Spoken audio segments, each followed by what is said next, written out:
The Ineos Grenadier has been making waves in the automotive industry. Specifically, it goes up against Mercedes G Wagon and the Land Rover Defender.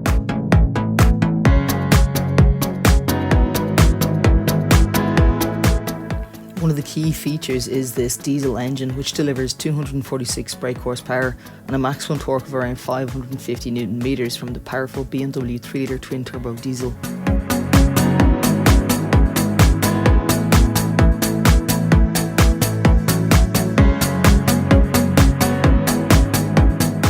Event director at Orangeworks Automotive, Owen Masterson, has kindly invited us to test the 5-seat Trialmaster on the off-road course at Carton House. Definitely no break. Definitely, yeah. Like, you'll find coming slow into something like this, you're you're full on mud plugging here. All of the grooves in the tyre, in between the threads, they're just going to fill now with muck as we come through.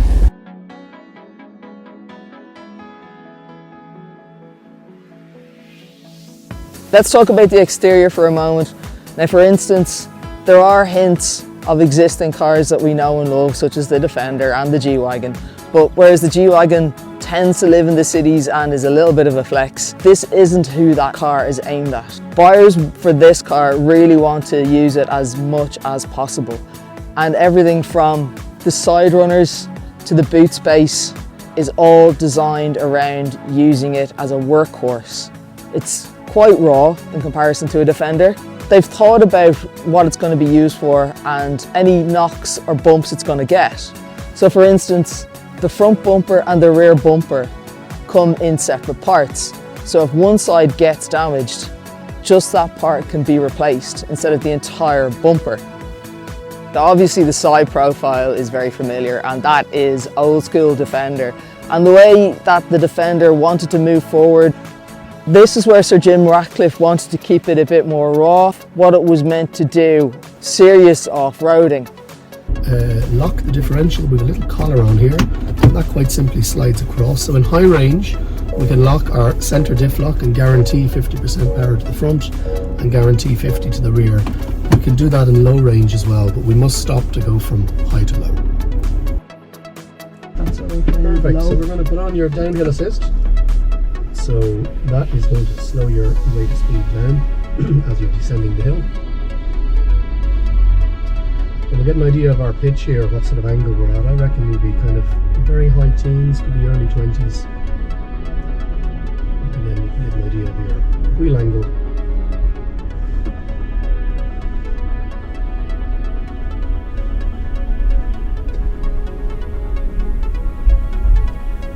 And feed off everything.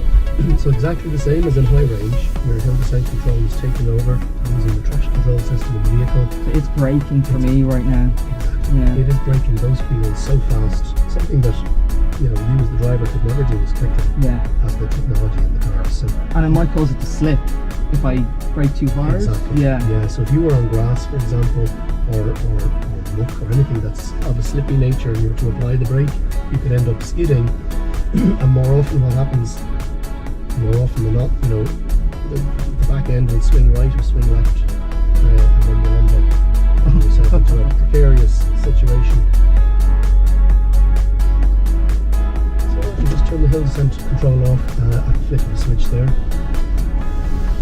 And we'll drive up this again one more time with you just in low range. Actually, we won't lock it this time around. Just want to give you a feel for. You'll also feel it there on the throttle. She's a little harder on the revs, you can hear that. She's more responsive when you blip the throttle as well, as she's in very low gearing. So we'll back up the same hill. And you can go up at the same speed, with the same level of steering you had the last time, just to feel the difference, will you, at the top. Have that little bit of slippage that you had when she was in high range, set for the road.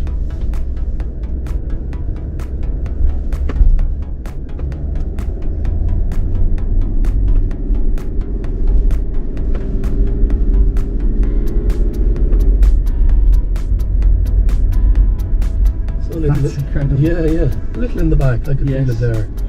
But that's still with an open differential. So we'll go around again, and this time we'll lock that centre diff lock. And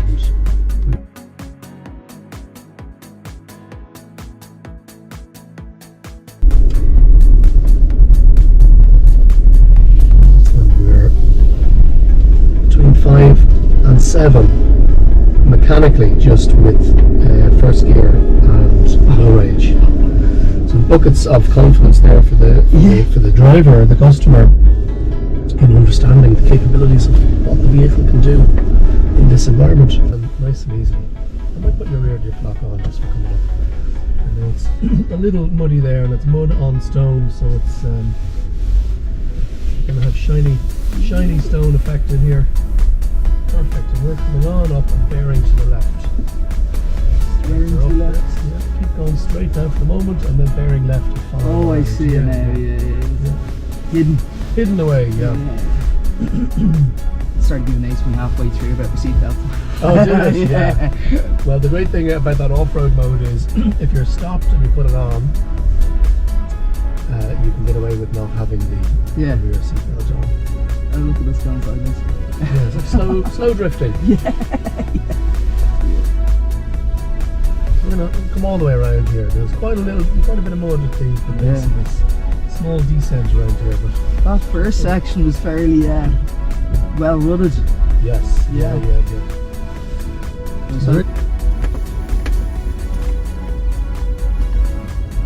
He's flying up ahead, he's well used to these, but all I can think of is if you break it, you bought it, and it's just under 140 grand, so.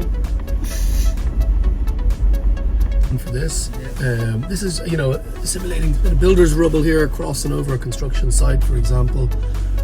So just a little bit of axle articulation coming into this section. But even with your diff lock off in low range, you still have buckets of grip getting through that. Nice and straight coming up and over. So what does she rise to there? 15, 16, 18 degrees.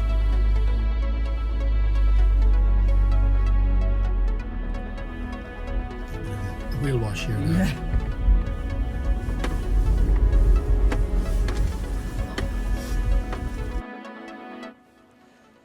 I was shown around a little bit of the compound today as well, so the buying experience is very bespoke. They take you into their own compound, it's private, there won't be anybody else around. They show you around the vehicle, they go through it in detail. Any questions, issues, anything at all, they will spend a awful lot of time with you going through it. They do have a base out in Airside in Swords, and I was asking about servicing, for example, and what Oren was saying to me was that why not coincide your service with a flight from Dublin Airport. So basically you drop it into Airside in Swords and they'll give you a lift up to Dublin Airport, your car gets serviced, and by the time you come back it's ready to go. I don't know that an awful lot of service departments would offer that.